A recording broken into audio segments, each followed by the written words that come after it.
The cold had a way of creeping into your bones in Salt Lake City, especially in December. I was sitting at the kitchen table, mug of cocoa in hand, watching snow drift past the window like a slow curtain closing on the year. I'd just finished wrapping the last of the presents, ribbons slightly crooked, but the love unmistakable. Ava's sketchbook lay beside me, a pencil still tucked between the pages. She'd been working on something for her cousins. She was always the thoughtful one. The scent of cinnamon and pine floated through the house, a mix of candles and ambition. Christmas was always a big deal in our family, and even after the divorce, I made sure Ava and I kept the tradition going. Gifts, a dish to bring, matching sweaters, we were ready. My parents hosted every year. Same house, same long oak table with just enough chairs to keep it tight but warm. It wasn't perfect growing up, not by a long shot. There were cracks you learned not to step on, Dad's silence when you disappointed him, Mom's tight smile when something didn't go her way. Kyle, my older brother, could do no wrong. But I always chalked that up to being the only son. Still, Christmas was our reset button. Our moment to pretend nothing ever cracked. Ava, 15 and full of emotion, had been talking about the gathering for weeks. She made small hand-painted cards for everyone, even for Kyle's twins, who barely acknowledged her last year. She wanted to belong. And honestly, so did I. Then the phone rang. I didn't think much of it. I wiped my hands on my jeans, picked up. Hey, Mom. Her voice was clipped. Not cold, exactly, just tight. Hi, sweetheart. Just a quick call. My stomach did that little flip it does when something's off. Everything okay? She cleared her throat. So, about Christmas dinner. Things are a bit complicated this year. What do you mean? We're tight on space. Kyle's in-laws are coming and, well, there's just no room at the table. I blinked. Wait. What? You're of course welcome, dear. But it's just... Ava. There isn't enough seating. I stood there frozen, the silence loud in my ears. You're telling me my daughter, your granddaughter, can't come to Christmas dinner? It's not personal. We just had to make decisions. Kyle's bringing all 3 of his stepkids and... I cut her off. So you chose them. Over Ava. She's a teenager, honey. She'll understand. I didn't realize Ava had walked in until I turned and saw her. Standing there. Her eyes wide, her cheeks flushed, not from cold, but from that deep hurt you can't hide. She didn't say a word. Just walked back to her room, softly, slowly, like her world had just cracked open. I turned back to the phone. Mom. Do you even hear yourself? I won't argue. Please respect our decision. The call ended. I called back. No answer. Then a text, please respect our decision. I sat down hard, phone still in hand. My heart thudded like a warning bell. I kept staring at the message, rereading it until the letters blurred into one another.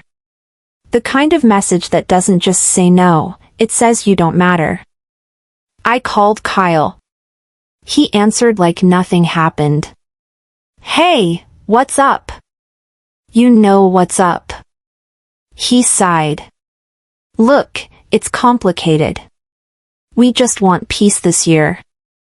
By excluding a child? Come on, don't do this. You're always so sensitive. That word. That cursed word. It's what they always used to dismiss me. Sensitive. Like caring too much was the problem. I couldn't breathe for a moment. Flashbacks hit like waves, me being told to give up my room for guests, to share while Kyle got new, to keep my opinions to myself because he had more on his plate. I stood up, pacing the kitchen. My hands were cold, despite the heater running. Every breath I took felt tight. I looked at Ava's sketchbook. Her joy, her hope, crushed in seconds. She was staring out the window when I walked in. I forced a smile. How about we go to Paris instead? She didn't turn around. Just shrugged. Seriously. She looked at me, eyes still red. That's not funny. I pulled out my laptop. Searched flights. Just for the hell of it. Just to pretend I had choices. But then something inside me shifted. Maybe it was anger. Maybe it was something older. A bone-deep tiredness of being the one who always adjusted. I remembered a quote I'd seen once, maybe online, maybe in a book, I don't remember who said it, but it stuck. Sometimes the only way to reclaim your power is to stop asking for a seat and build your own table. I booked the flight. Christmas Eve. My hands shook as I entered the payment info. Not fear. Not regret. Relief. Ava walked in just as I clicked confirm. You didn't. I did. Her eyes lit up in disbelief. We're really doing this? We are. We didn't cheer. Didn't jump for joy. But we smiled. The kind that holds something deeper. We packed that night. Quietly. No music. Just the soft sound of zippers and folded sweaters. The snow fell heavier outside. Streetlights glowed dim behind the frost. Before we left, I placed Ava's gift on the mantel. Wrapped in silver paper. A little note attached, for the family that forgot her. As we stepped outside, luggage in hand, I glanced back at the house. At the lights still twinkling. Then I whispered to Ava, not for her comfort, but as a promise. They'll remember this Christmas for the rest of their lives. The sun hadn't even tried to rise yet when we pulled up to the airport. Snowflakes drifted lazily under the orange glow of street lamps, and the whole place had the early morning hush where people moved slower, as if still half inside their dreams. Salt Lake City International was awake, but only just. Inside, families in bright red sweaters shuffled through security lines, children dragging plush reindeer and blinking with sleepy eyes. I caught sight of a toddler in footy pajamas clinging to his mom's leg, a stuffed bear tucked under one arm. Their warmth made Ava and me feel like shadows. We wore charcoal coats, no holiday sparkle. Just quiet. At TSA, an agent scanned our passports and looked up, friendly but curious. Headed somewhere warm? I met his gaze. Just somewhere kinder. He didn't say anything, just nodded and waved us through. The line snaked ahead, people pulling luggage like weight they didn't know they carried. Ava clutched her sketchbook tighter. Her fingers traced the edges without looking down, like muscle memory. She'd been drawing yesterday, but never finished. A loose pencil mark of our old front porch, the evergreen wreath still half drawn. I didn't ask if she planned to finish it. Some things are better left incomplete. I've traveled plenty for work, conventions, client meetings, late-night check-ins at business hotels. But this felt different. This wasn't a break. This was a breakaway. From expectations. From apologies. From a chair I was always supposed to earn. On the plane, Ava leaned into me and dozed off not long after takeoff. Her breathing was soft, rhythmic. I rested my hand on her hair, gently, and let my mind wander. I remembered one Christmas, I must have been 7, when they gave Kyle a new bike and I got a puzzle. A used one. The box corners were frayed. One piece was missing. I remember holding it in my lap, nodding like I was grateful, because I didn't want to ruin anything. That's what I was always told, don't ruin it. Another year, they sat me at the kids' table even though I was already in college. We just ran out of chairs, Mom had said, waving it off. Kyle's wife got a seat at the main table her very first year. I think I stopped decorating our house around then. I'd tell myself we were too busy, that Ava didn't notice, but she did. Kids always notice. She never asked why we didn't hang stockings. Never begged to go caroling. But she always waited quietly, like maybe next year would be different. But it wasn't. Not until now. Paris greeted us with a chill, not unlike home, but softer somehow. The air smelled faintly of fresh bread and smoke, and the mist clung to the edges of buildings like they were hiding something beautiful. We walked out of the terminal into a city that didn't know us and didn't care, and that felt like mercy. The taxi driver spoke little English but offered a warm Joyeux Noël as we pulled up to the hotel near Montmartre. The building looked like something out of a movie, narrow, crooked with age, shutters hanging open like yawns. Inside, a young clerk welcomed us. Joyeux Noël, he repeated, handing us the key. Ava smiled, not the forced one she wore at home, but one that reached her eyes. I hadn't seen that in weeks. The room was small, but charming. One bed, a worn armchair, and wallpaper that curled slightly at the edges. I hung my red dress, packed without a plan, and watched Ava pin her unfinished drawing to the wall beside the desk. It didn't match anything, but it belonged. We wandered the nearby streets that afternoon. No agenda, no rules. Just followed the lights and the laughter that spilled from cafes. Ava took pictures of every lantern, every garland twisted between balconies. At one point she turned to me and said, "This feels like breathing again." Later that evening, we found a bistro tucked between two bookshops. A warm place with candles on the tables and bread that tasted like it had stories. We didn't say much at first. Just sat. Let the quiet wrap around us. Dinner came, duck confit for me, hot chocolate and roasted vegetables for her. We clinked glasses, hers ceramic, mine glass. To us, she said. To new traditions. I gave her a small box. Inside, a silver charm bracelet, simple, elegant. She gasped, then grinned. She handed me mine, a wrapped bundle of watercolor pens. Thoughtful. Useful. So very her. A couple near us argued in hushed but sharp French.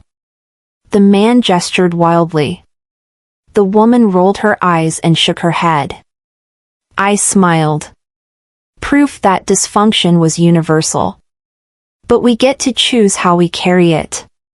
Or whether we carry it at all. For the first time in years, I didn't feel like I was shrinking. I wasn't asking permission to exist. I was defining the space around me, and Ava was right there beside me, doing the same. When we stepped back into the cold night air, the sky above Paris was clear for the first time all day. The mist had lifted. My phone buzzed. A message from Kyle. You could have at least told us where you went. I read it once. Deleted it. I turned to Ava, her cheeks pink from the wind, eyes still lit with that bistro glow. This time, I said, we write the invitations. Rain tapped softly on my window, pulling me from sleep before first light. Montmartre lay still, gray and gentler than I remembered. I watched droplets trace silent paths down the pane. Ava was gone, off to a bookstore she mentioned yesterday. I pulled on a coat and left her a note, back by lunch. Outside, the city smelled of wet stone and coffee. A florist knelt by their cart, tying ribbons on bouquets of white roses. An accordion played faintly down a narrow street. I walked slowly, letting the quiet seep in. Conversation felt heavy, so I didn't call. Instead, I ducked into a cafe I once visited during a solo trip, ordered black tea, and opened my email app. Silence is sometimes more intimate than words. I stared at the screen, hesitant, as if pressing open would break something fragile. The peace I'd felt since leaving home teetered. Something told me this morning wouldn't hold its calm. My phone chimed, a file from Kyle, subject, for the family thread. I tapped it, expecting holiday snapshots or a silly meme. Instead, I found a screenshot of a family group chat. The text was ugly. My mother, Kyle, and his wife mock Ava and me. Words like emotionally needy, drains the room, and ruins the vibe hit me like a fist. They called her drawings juvenile, said she'd end up just like her mother. My fingers froze across the keyboard. The cafe blinds blurred into horizontal lines. I reread each sentence. How many months did they rehearse these words before sending it? I slipped out of the cafe, phone in hand, and wandered back toward the hotel. Each step felt hollow. The city noise shrank behind me, the rain's rhythm grew louder in my ears. I replayed every dismissal, every forced smile, every silent correction from my parents. This cruelty wasn't accidental. It was engineered. I remembered Ava's 13th birthday. She asked why no one ever used her nickname like they did for the cousins. I said they just forgot. She nodded. That lie haunted me now. Back in our room, I didn't say anything. I let the shower run while Ava hummed a tune I couldn't place. I paced the window, eyes tracing rooftops. My throat tightened. I drafted a reply to Kyle, "You don't get to say I'm sensitive while excluding my daughter." But I paused. Deleted it. I didn't want anger. I wanted clarity. Then I closed my eyes and stared at a blank document, my real reply. Not begging. Not pleading. I'd tell truths about what they said, what they left out, who they tried to hide. I even looked into a therapist in Paris, not because I was broken, but because I needed to stand firm in my own mind. Sometimes strength needs a scaffold. Ava surfaced from the bathroom holding a sketch. She stood quietly. The Eiffel Tower was in our faces, but the tower's columns were drawn like vertebrae, a spine. She called it standing tall. I realized, she feels this, too. I set down my phone beside her sketchbook, tears unbidden. She looked at me, quiet but steady. I nodded. Then a flash, her phone lit up in the corner. A message from her cousin, "So you really made her cry?" I froze. My heart pounded. What did they send her? What had she seen before I could shield her? I woke to a knot in my stomach, phone resting heavy in my hand. That screenshot from Kyle blinked at me, proof of what they whispered behind closed screens. Ava stood silent in the corner, her face drawn, watching me pull on a red coat I hadn't worn in years. I forced a greeting, "Good morning." She nodded, quiet. I opened a draft. Words poured before logic could catch up. I was silenced, but not invisible. My fingers hovered, steadying. What if they gaslight me deeper? What if they twisted this post against us? The delay in hotel Wi-Fi felt like judgment. My breath measured. My heart louder. And then, I hit send. Hours passed. I wandered Paris streets, uncertain, shoulders stiff. No alerts. No notifications. I wondered if I'd overstepped. I pressed refresh on my phone. Then, explosion. Notifications cascaded. Messages, shares, tags. A distant cousin replied, "You've been wronged. Thank you for telling." I felt vindicated, cautious. I sensed the shift. The tide was turning, but I knew they would strike back. I rifled through my email. There it was, the video file they'd hidden. Ava's voice reciting a Christmas poem meant for her grandparents. They cut it. They omitted it. That omission was a choice. I uploaded it publicly, linked it to my post. The moment her voice emerged, something snapped. Views climbed. Comments poured in. Media outlets snipped it into stories. People listened. Her voice echoed beyond walls. Then their responses appeared. Wendell's statement, "We had scheduling issues, file was corrupted." Kayleen's story, "I'm sorry if someone was hurt. I didn't know." The audacity stung. The corruption excuse was transparent. I held the original file. I refused to swallow lies. I didn't argue. I didn't elaborate. I quoted the raw video, no caption. Let truth speak. Evening settled. Ava and I stood on the balcony, Paris lights shimmering below. She leaned into me, hope trembling in her eyes. My phone buzzed. Kyle's publicist demanded the video be taken down. I opened reply all. My fingers hovered. Then I typed, "See you in court or on the public square." Breakfast in Paris felt almost like an apology from life. The air smelled of butter and warm crust, and for a brief moment Ava and I sat in quiet peace across from each other at the small hotel cafe. She tore her croissant gently, eyes brighter than they had been in weeks. We didn't say much. We didn't need to.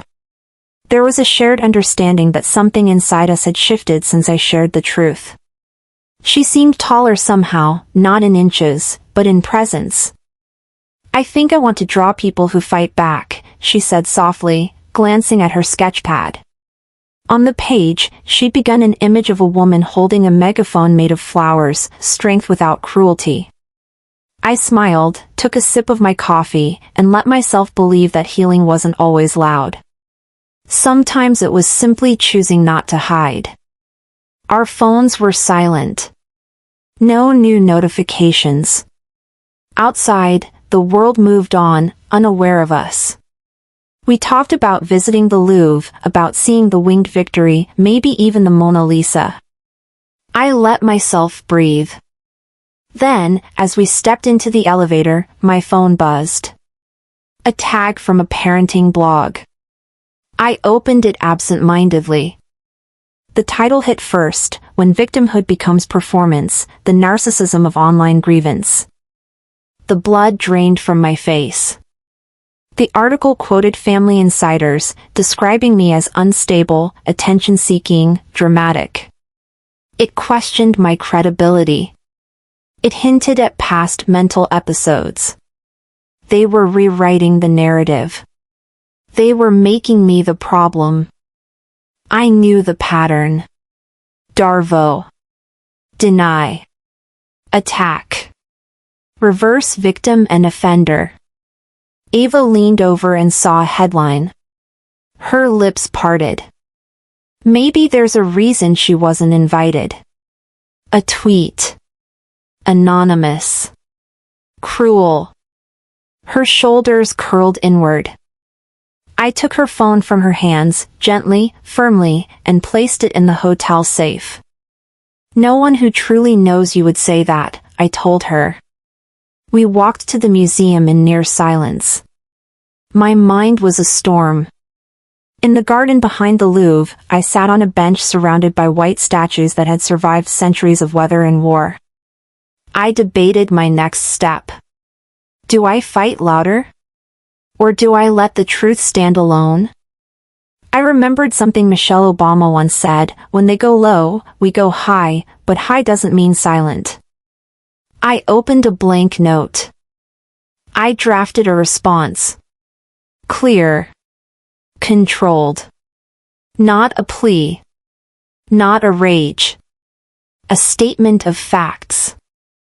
I would name the tactics: gaslighting, exclusion, image control. I would include the screenshots, redacted. I would not beg for understanding. I would not stoop to hate. This time, I would not let them twist my silence into guilt. Afternoon light softened as my phone vibrated again, a message request from Monica, my old college friend. We hadn't spoken in years. I saw what they're saying about you. You're not crazy. We spoke over video. Her hair was streaked with gray now, her office walls lined with therapy books. They won't stop unless you step out of their system completely, she warned. You're not fighting a family. You're fighting a hierarchy. Her validation cracked something loose inside me. Not sorrow. Clarity. Before we ended the call, she said, you're not the broken branch. You're the gardener. That night, while Ava slept, I posted my statement. No anger. Just truth. 5 minutes later, my phone rang. Unknown number. I let it go to voicemail. When it ended, I pressed play. Kyle's voice, low, cold. You think you've won something? You haven't seen Cruel yet. It was still dark outside when I opened my eyes. Paris slept. The city lights had faded to a dim blue wash through the hotel curtains. The kind of quiet that feels like it's asking you a question. I lay there a minute, just listening to Ava breathe. Calm, slow, steady. She didn't stir as I got up, moved softly around the room, packing a carry-on bag. 2 changes of clothes. Our sketchbooks. The folder with every legal note I'd printed out, even the ridiculous ones. I checked the timestamp on the scheduled video post one more time. Tonight. I would release it tonight. I pulled out my journal. Not to plan. Not to vent. But to write something I'd never say aloud, what I'd say if the whole family had to sit still and listen. No interruptions. No spin. Just truth. This isn't about being invited anymore. It's about being seen. My phone buzzed. Flight reminder. 2 hours. I looked over at Ava, curled in the blankets, and realized I didn't feel fear. I felt finished. With begging. With waiting for decency. With letting them define what's acceptable pain. The cab ride to the airport was quiet. Ava held my hand. No questions. No fear. Just trust. Check-in was smooth. Too smooth. Until the gate agent mentioned possible delays, weather in Berlin was stalling incoming planes. We stood near the boarding doors, sipping bottled water. Ava glanced up at me. You still want to do this? She asked. I nodded. This is our chapter now. As we walked down the jetway, I flipped my phone to airplane mode. But before that, I checked the scheduler. The video was set to go live. The jet engines trembled beneath us. As the wheels left the ground, I leaned back, eyes closed. It was done. Somewhere over Belgium, the cabin lights dimmed. I flicked airplane mode off, and my phone lit up like a firework finale. Ping. Ping. Ping. Mentions. Comments. Shares. Headlines. I scrolled in silence, reading strangers calling me brave. Others, dramatic. Some said finally someone said it. Others accused me of ruining a family to feel important. But one thing stood out: people were watching. I tapped the screen. There she was, Ava, reading her poem in a video that was never supposed to be seen. Her voice steady. A slight quiver near the end. But still standing. They silenced her. I will amplify her. That was the caption. A tear slid down my cheek. I didn't brush it away. We landed to gray skies and stiff customs officers. Ava carried her own bag this time. She didn't look like a child anymore. Back in the arrivals hall, I unzipped my purse to grab lip balm and found something wedged next to my wallet. An envelope. No return address. No handwriting on the outside. Inside, a printed screenshot of the group chat. The one that broke me. But at the bottom, a new message: you were warned.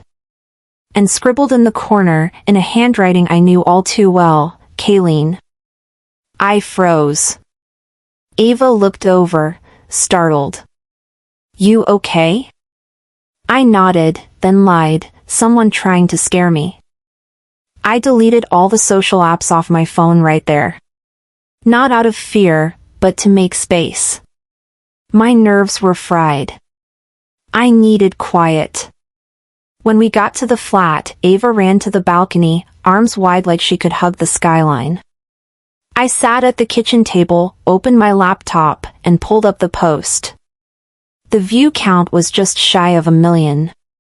And then something else blinked into the feed. A new live stream. Kyle. On a local news station. Sitting upright, polished, voice steady. Speaking for our family, the banner read. I turned the volume up. Sat back. Eyes locked on the screen. Ava came to stand behind me, one hand on my shoulder. I didn't flinch. Let's see what he has to say now. Rain hammered the windows overnight, and morning arrived gray, heavy, tired. I lay in bed listening, heart still racing from the last call. Ava slept curled beside me, safe in her dreams. I sat on the edge, phone in hand, rereading the email from Kyle's publicist demanding video removal. The words from his voicemail, "You haven't seen Cruel yet," echoed in my head like a dare. I stirred coffee, hands shaking, trying to ground myself. On Twitter, hashtags trended, silence no more and family secrets. Support and scorn mingled in the feed. I felt a fracture inside me shift, exhaustion giving way to purpose. Then Kayleen reached out. A DM, "I'm sorry." I didn't know how deep it was. The apology sounded thin. I recalled all the years she paraded regret but never acted. I typed a reply, words without change or just noise. She posted a story, vague, remorseful. I didn't respond publicly. Betrayal and relief battled in me. She was speaking, but it wasn't enough. Suddenly, alerts exploded, live video went up. Wendell and Kyle, sitting side by side, appeared on a French news segment. They spoke of family unity, miscommunication, and framed my stance as anger over forgiveness. They showed clips edited to twist my voice, distort my intentions. My stomach tightened. People began writing replies, some called out the manipulation. I stayed silent on screen, watching their performance with cold eyes. Back in our flat, I struggled. Do I respond? Do I let them hang in their own contradictions? I messaged Monica, do I push back or wait? She advised restraint. I drafted an open letter, one that offered dialogue only under mutual respect. I remembered Eldra's support, remembered that night on the balcony, and how they feared losing face more than losing me. I gathered every proof, every screenshot, lined up legal contacts. I would no longer let them spin the story. Then dusk came. My phone vibrated. A DM labeled live link showed our street view. Someone was watching us. My heart pounded against my ribs. I whispered to Ava, "Stay inside." I grabbed my camera, stepped to the curtains, and pulled them wide. Light flooded our room. I woke before the sun, the room still cloaked in that pre-dawn hush. Paris had quieted overnight, but the digital world had not. I reached for my phone, bracing myself. The video had passed 3 million views. Headlines, talk shows, op-eds. Some sympathetic, others dissecting every breath I took. Ava shuffled beside me, hair tangled, eyes clearer than I'd seen in years. "They listen now," she whispered. I opened the Notes app. Typed the words I'd been holding back all my life. We set our own table. No seat needed. No anger. No apology. Just a declaration.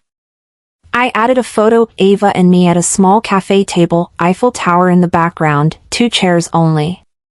It would go up at noon. I remembered all the times I asked politely, to be heard, included, seen. I wasn't asking anymore. Not for a place. Not for permission. I scheduled the post.